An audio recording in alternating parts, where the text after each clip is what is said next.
Well, during our first interview, when you came in, I think you told me 2 people had died on your watch from coronavirus. Right. How many more people have died since then? I think it's a total of about 7 patients of mine that have died so far.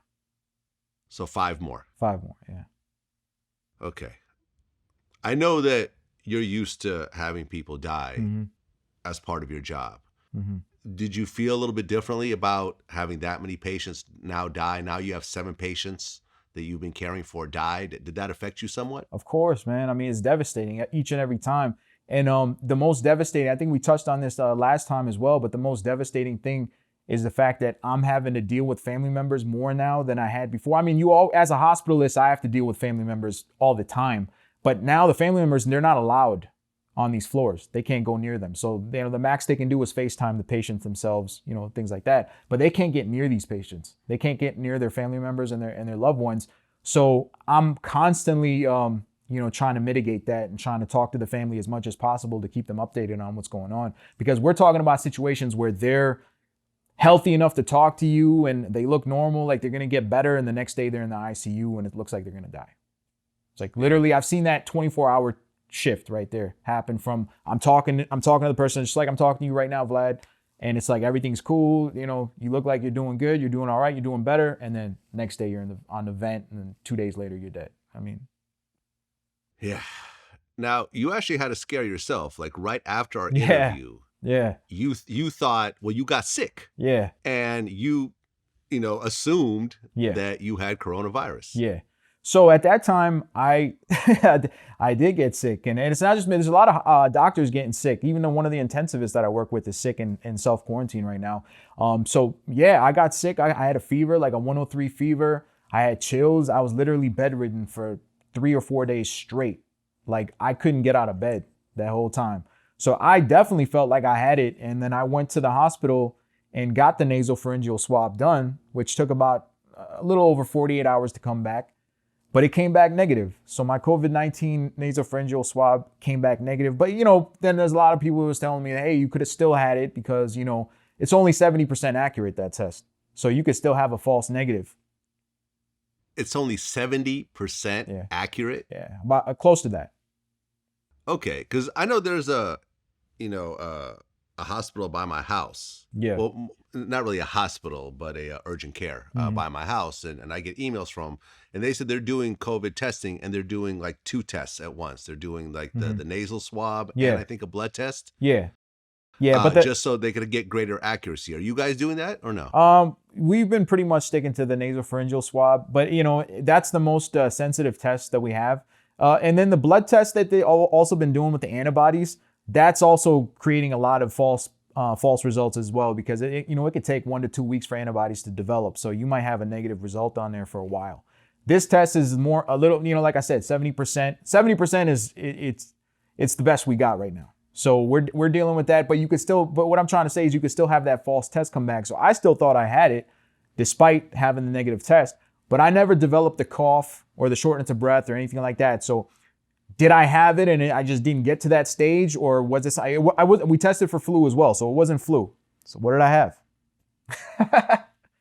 Yeah. And I got to admit, I mean, you kind of scared me when you sent me that text because, we did the interview. Yeah. It was take a photo. Yeah. And I know I was thinking that too, Vlad. I was like, yo, I know I was in close contact with you, Vlad. So, Yeah. I mean, I was kind of wondering why you were telling me that you got tested and you haven't gotten the results back yet. But just to put it out there for the audience, because I think a lot of people commented on this, me and Vlad did keep social distancing. We were more than 6 feet apart. And when we were not interviewing, or he had the mask on, and we were practicing proper safety measures. So it's not like I was out there just mingling with holding hands with everybody, doing all that. No.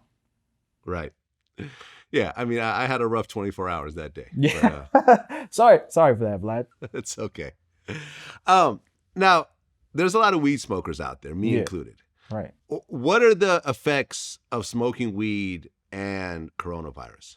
I mean, smoking anything. So we can't just limit this to weed. Any kind of irritant that you put into your lungs, either someone go out smoking hookah or somebody smoking a cigarette or smoking weed. The bottom line is we don't want any irritant to get in our lungs. Not right now. So it's kind of like, let's hold back on all those activities until this is all done with, so we can just have our optimal lung function.